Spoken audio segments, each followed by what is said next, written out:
4.4 exponential and logarithmic equations. Here are some techniques for solving. We can take a log of both sides. We can apply a base to both sides by raising into the exponent. We can combine terms using the properties that we've learned in previous lessons. And then 4, we're going to have to check the solution exists in the domain. You're going to forget to do this, so put a star by this. Anytime it's a log equation, you're going to have to check your solution because sometimes those numbers don't actually work. When we have a logarithm and we try to do a log of a negative number, it's going to give you an error, or in my case, it gives me an imaginary complex number or something like that. That's not going to exist, and so we need to make sure our logarithms have positive arguments. As for exponentials, if I did like a negative exponent, that's not going to be a problem. If I do e to the negative 5th power, that's fine. If I've got a negative exponent, that's fine, but if I've got a negative inside my log, that's not going to be fine. So we're going to have to check that out. All right. Number 1, solve round answers to 3 decimals. In general, all throughout algebra, if there's only one variable, you can isolate. And so we're still using that. All right. We're trying to isolate the variable. Whatever is happening, we're going to undo that. And so it's kind of difficult. You've never seen this before, maybe, but we've got an exponent. We've got a variable in the exponent. And what is happening to that exponent? Well, it's hard to word it like that, but there's a base 8. Okay. And how we're going to get out of a base 8 is we're going to do a log base 8 on both sides. And that's kind of hard to tell. That's how I'm going to write it. But if you're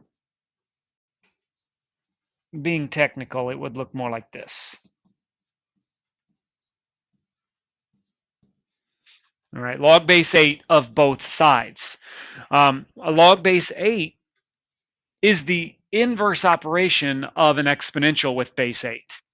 And so the upshot of this is that cancels out and gives me x by itself.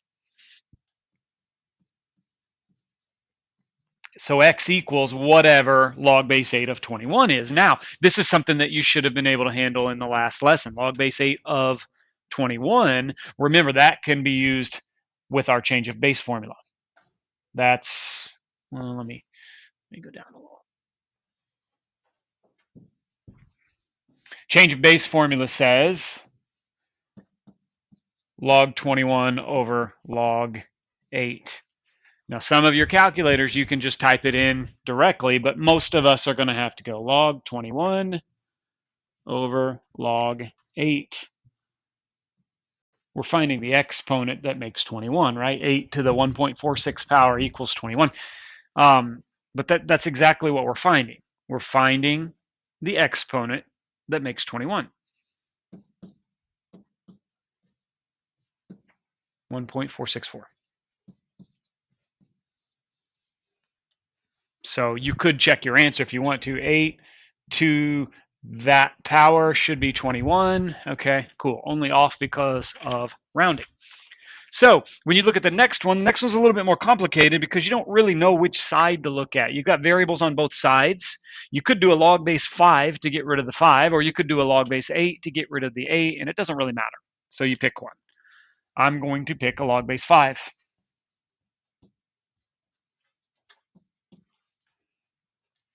I think that will be easier. So your log base 5 cancels out your base 5. Log base 5 cancels out a base 5.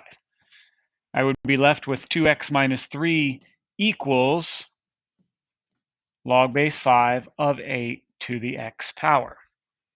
So this one's a little bit more complicated than the last one for a couple of reasons. I can't just do log base 5 of 8 because that's not what it is. It's log base 5 of 8 to the x power. And so here's where those properties come in from a previous lesson.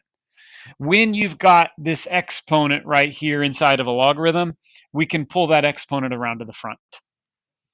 That was one of our properties that we learned before. So if we do that, we can just rewrite 2x minus 3 equals x times log base 5 of 8. Now, why that's useful is we can now do log base 5 of 8 using our change of base formula. Log 8 over log 5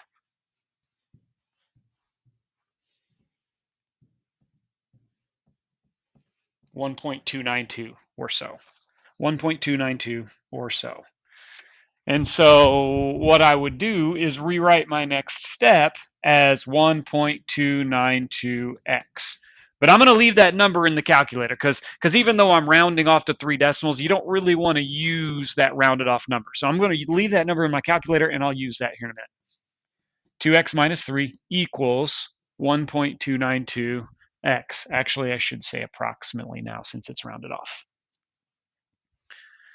At this point, just solve the way you'd solve any other algebra problem. We want to get our x's together. So let's subtract 2x over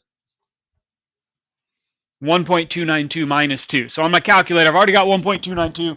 I'm going to subtract 2 right here. It's negative 0.708 or so. Scooch down. Negative 3 is about negative 0.708x. So I've still got that number in my calculator. I'm going to isolate the x, so I'm going to divide by negative 0.708.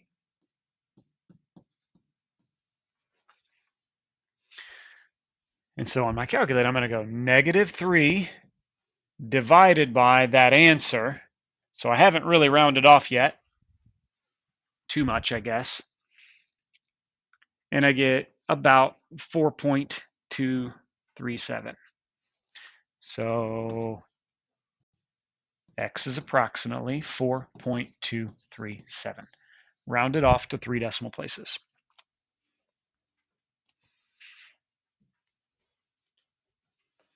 Number 2, solve, give the exact answer. So sometimes they want you to round off, sometimes they want exact.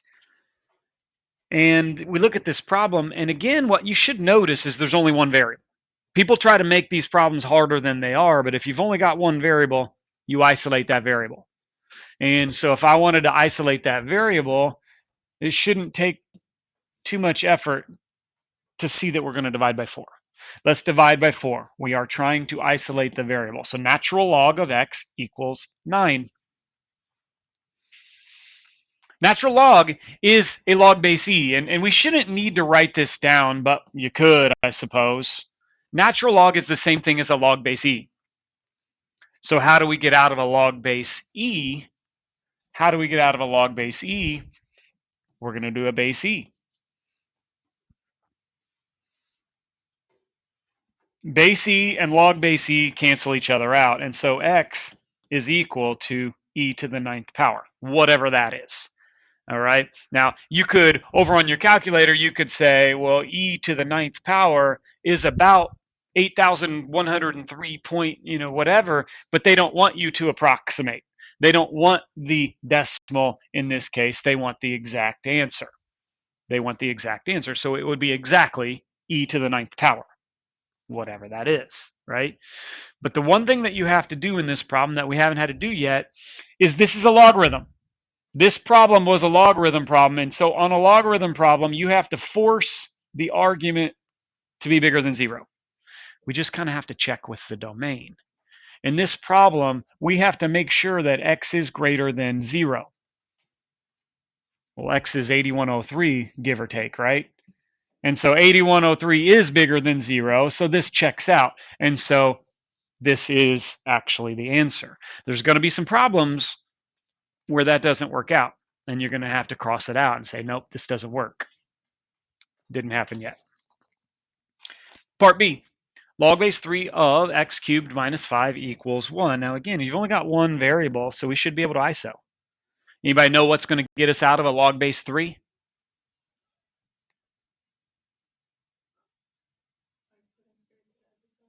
A base 3. Very good. Log base 3, base 3. Those are inverse operations. Those things cancel each other out. Cancel out. Boom. X cubed minus 5 equals 3 to the 1st power is 3.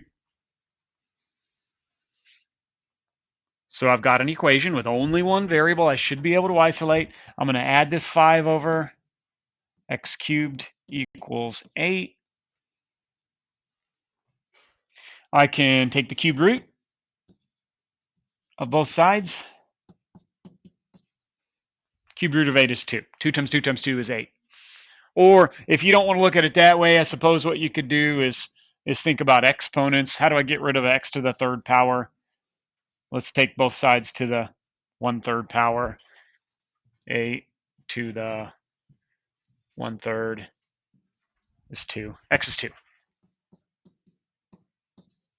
Or is it? Okay. It's a log problem. Anytime it's a logarithm, you have to check your answer. And it's kind of a pain because you're going to forget at some point. But that argument has to be bigger than 0. So one way to check is just to plug that number in. 2 cubed minus 5, that's 8 minus 5, that's 3. And that's bigger than 0. So we're good. This is the answer.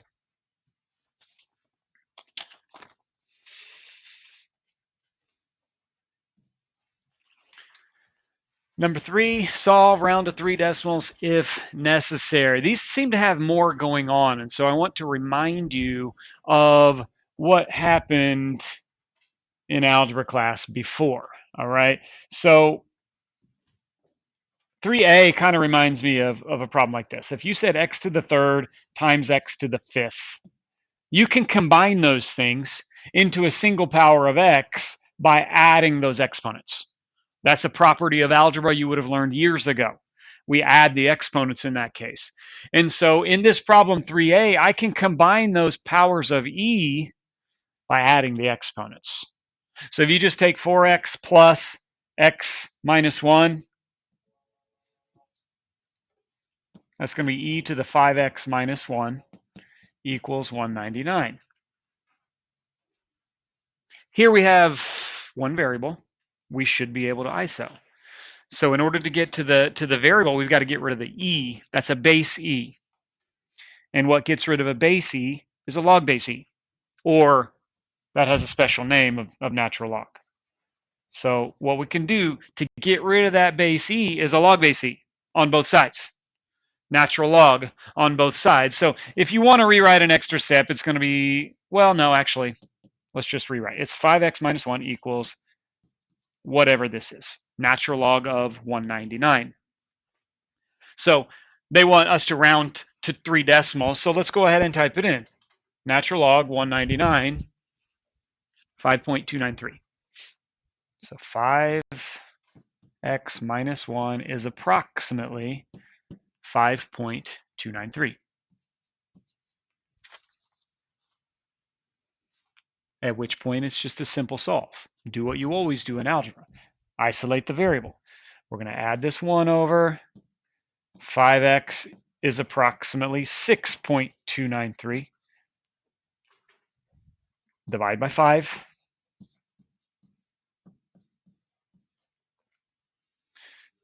All right, so what do? We had 5.293, added the 1 over. That's 6.293. We're going to divide by 5. 1.259. 1.259.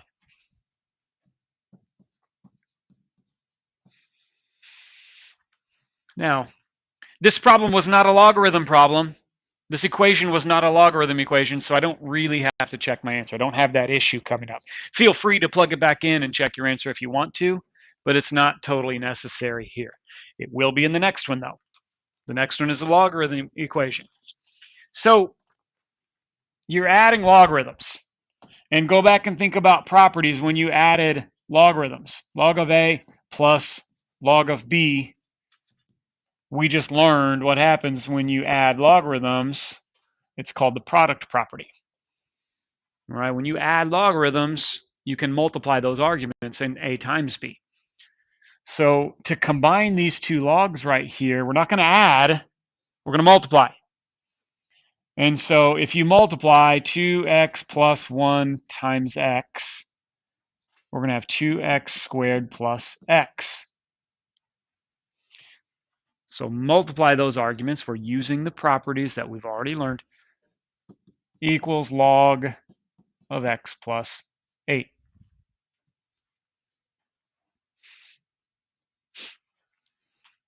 Now, you may remember, we've seen this before. When you've got a log on both sides, they're going to end up knocking each other out. But log is log base 10. And so what you can do to get rid of a log base 10, whether or not they cancel each other out, is do a base 10 on both sides. But that base 10 on both sides just knocks out on both sides. Then we're left with 2x squared plus x equals x plus 8.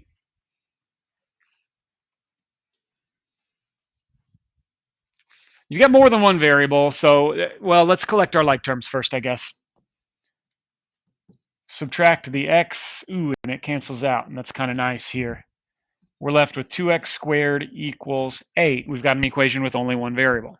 That's good, because anytime we have that, we can just ISO.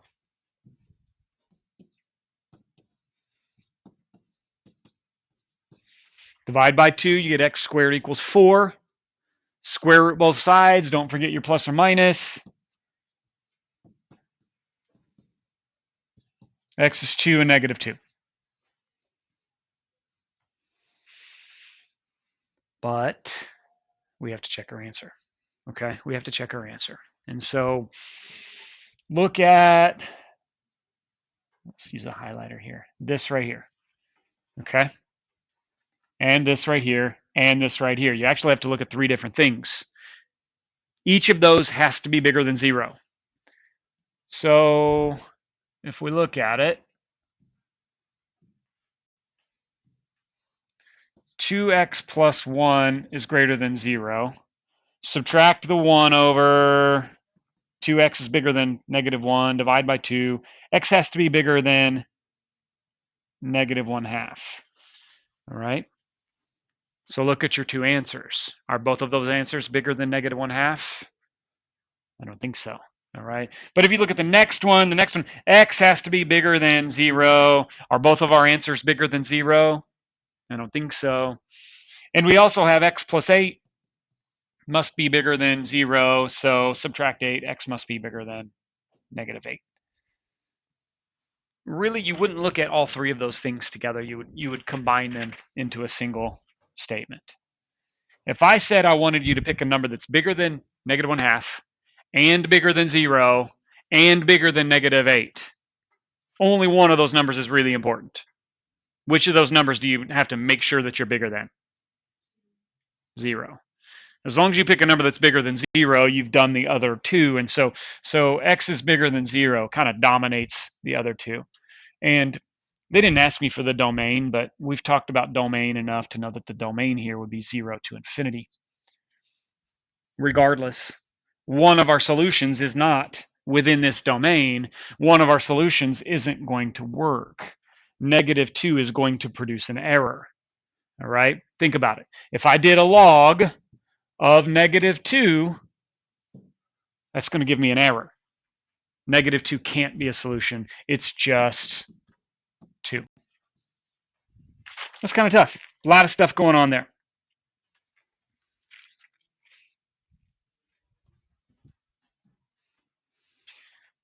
Now, number 4. Number 4 is not nearly as hard as it looks, but we're going to use a calculus concept. Something that you would use, a tool that you would use if you go on to calculus is called a U substitution. I'll look at this and it kind of makes my brain hurt.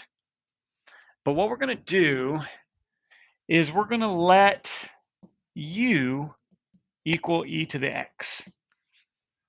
It's going to be a little trick that's going to help make this problem a lot easier to handle.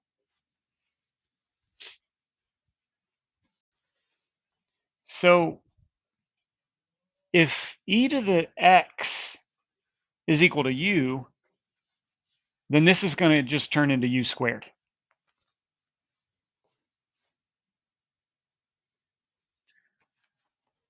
And then this is going to be u, so we've got minus 6u plus 5 equals 0.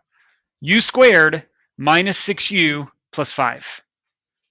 This equation is much, much easier to solve. It looks like an algebra 1 equation. We can solve this one by factoring if we want.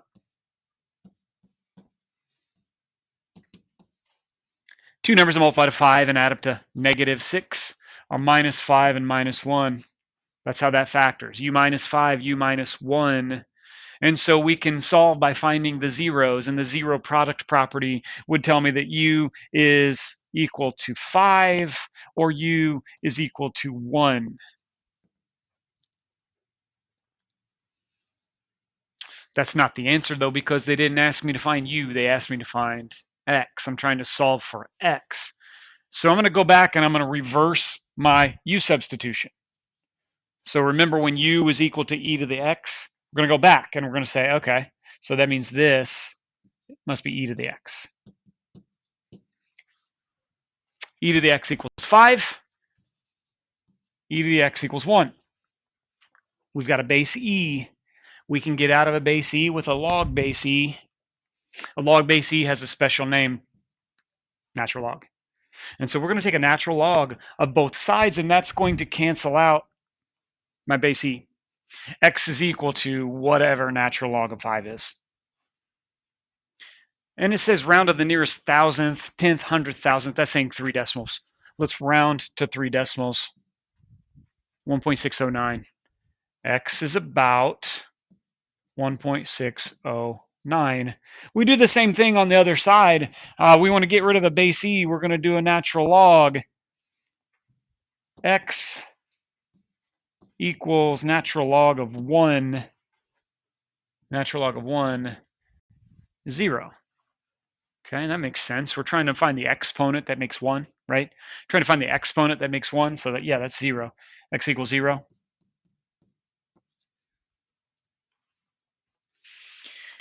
Now, look at the original problem.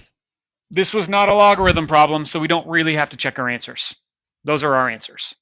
0 and 1.609. Squiggle brackets just show that it's a set of numbers, a collection of numbers. Not totally important that you do that. All right, moving on. Number 5, solve, round to 3 decimals if necessary. These are log problems. I'm going to have to check my answers. It's got that extra step. You know, going in, you've got logarithms. We have a question? All right, so you got a couple of things going on. Number 1, we can go ahead and multiply this, distribute this. 4x squared plus 4x plus 1x plus 1. That's 4x squared plus 5x plus 1. So the rest of the problem says log base 3 of that equals 3.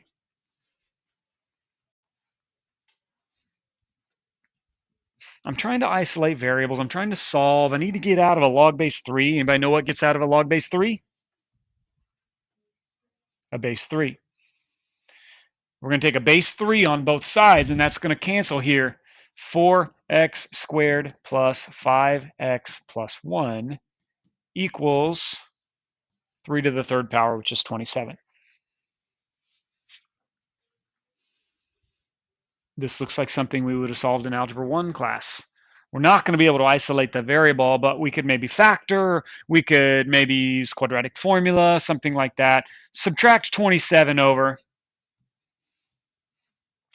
4x squared plus 5x minus 26 equals 0.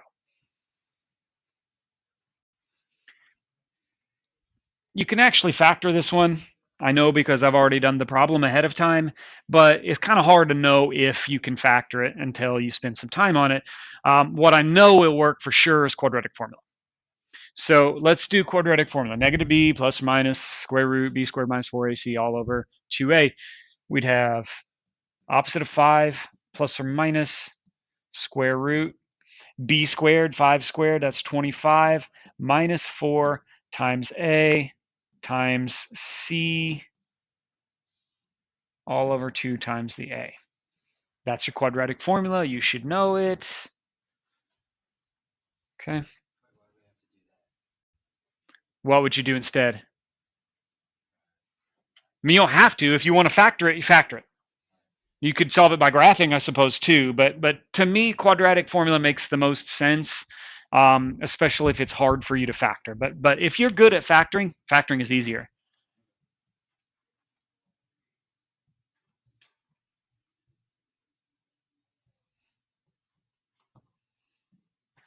The discriminant is 441. So the number inside that square root right there is 441, right there, 441. So square root of 441 is 21. Okay, great. So we've got, let's clean this up, negative 5 plus or minus 21 all over 8.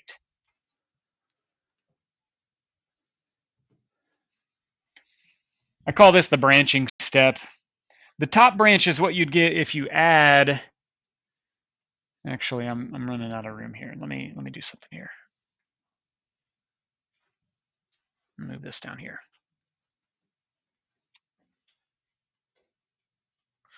The top branch is what you'd get when you add. So negative 5 plus 21 is 16. You have 16 over 8, which is 2.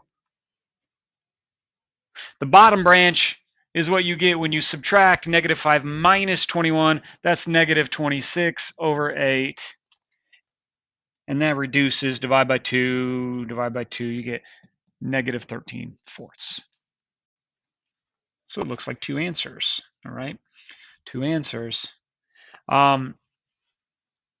Maybe. This is a logarithm question, so we have to check and see if it works. So what we have is this has to be bigger than 0. That has to be bigger than 0. Or if you want to look at this step, 4x squared plus 5x plus 1 has to be bigger than 0. So one thing you could do, I suppose, is just go over and plug in your number. 4, if I plug in a 2 squared plus 5,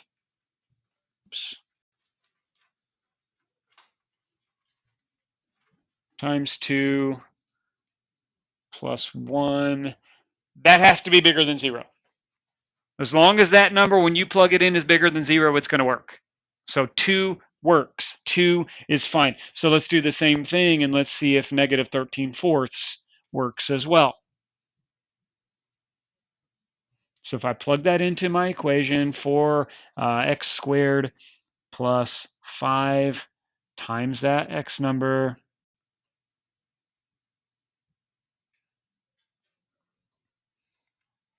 plus 1 is also bigger than 0. Both of those numbers are going to produce positive numbers, so both of those numbers work. I know it's kind of a pain to have to check your answers, but you will have to check your answers on a logarithm problem, okay?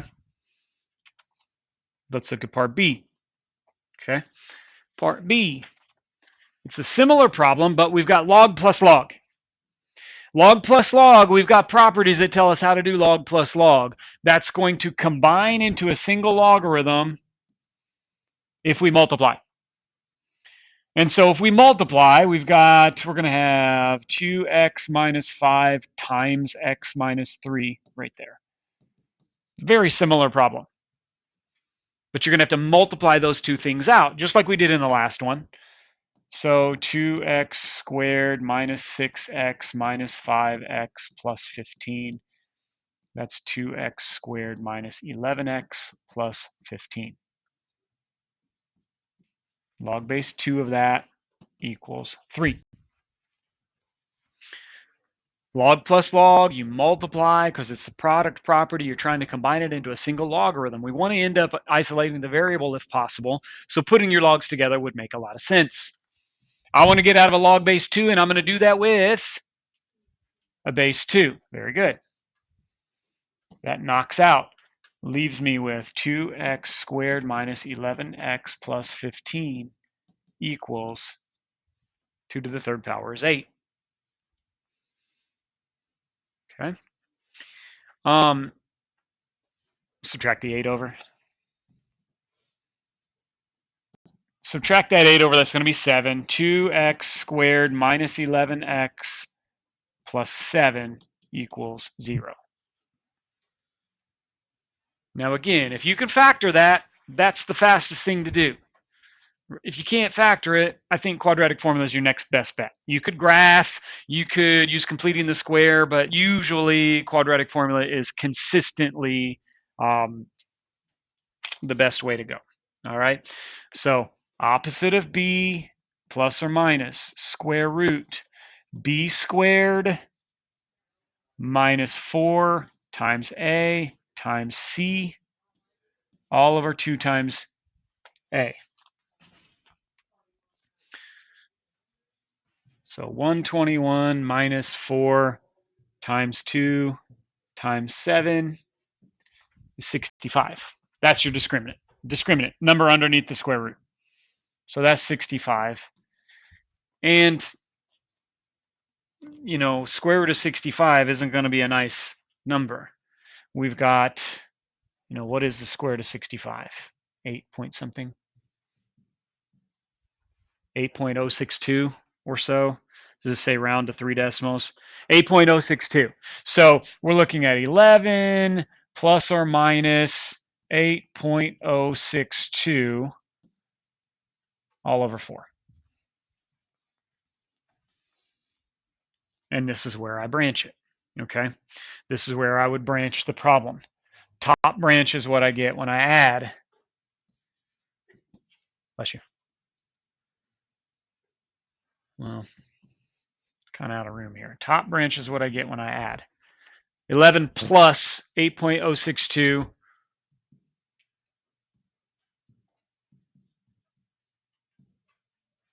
divided by 4. 4.77 or 4.766, I guess. 4.766.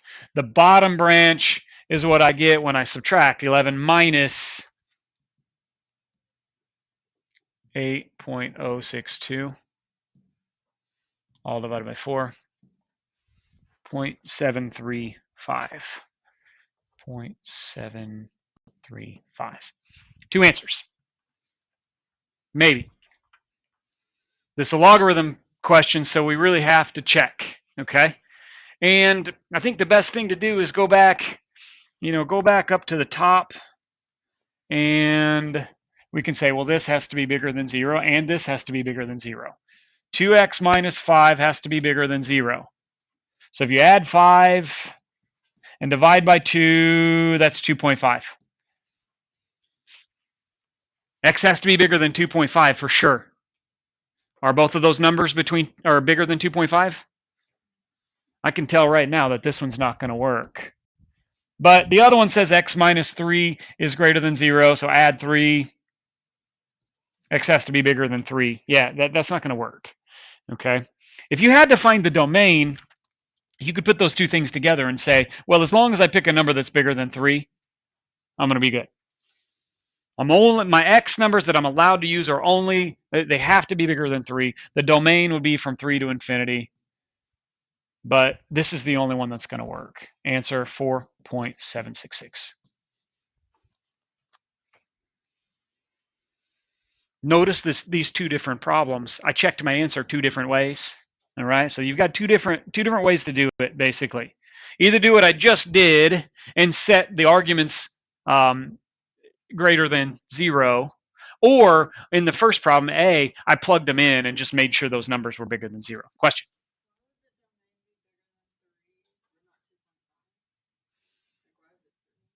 Okay.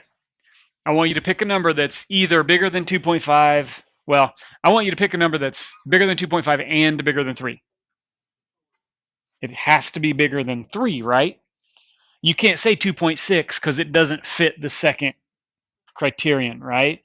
So if I said it has to be bigger than 2.5 and bigger than 3, you're just going to pick something that's bigger than 3. All right? Make sense? That's tough. I know. All right, last one. Example 6. Solve this thing. Give exact values. All right? Believe it or not, this is easier than the last two. One thing that makes it easier is right here, you've got e to the natural log of x. That's a log base e, right? Natural log is log base e. Those two things are going to knock each other out and just give me this natural log of x. So minus natural log of x minus 4 equals natural log of 5. I've got 2 logs on that left side. 2 logs on that left side. I can combine them using my properties. Log minus log. That's the quotient property. Remember doing that? Log minus log is the quotient property. We can say that's natural log of x over x minus 4. That's one of our properties that we studied in a previous lesson. Once we get here, maybe you can see what's going to happen. Natural log equals natural log. Those two are going to knock each other out. All right. You can think of it this way. I take a base e on both sides, but that's gonna cancel out. We're left with a much simpler looking equation. X over x minus 4 equals 5.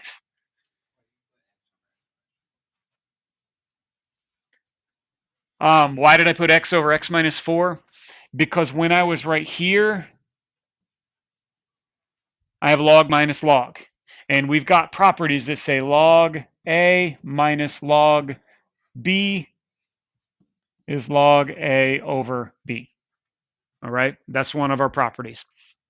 So anyway, here we are, x over x minus 4 equals 5. This is something that everyone in here should have learned how to do in about 7th or 8th grade. This is a proportion, all right? You can look at it as over 1 if you want. You can cross multiply if that's how you want to think about it. But everybody in here should be able to solve this at this point. X equals 5 times x minus 4. You can multiply both sides by x minus 4 if you want to think of it that way. Distributive property, x equals 5x minus 20.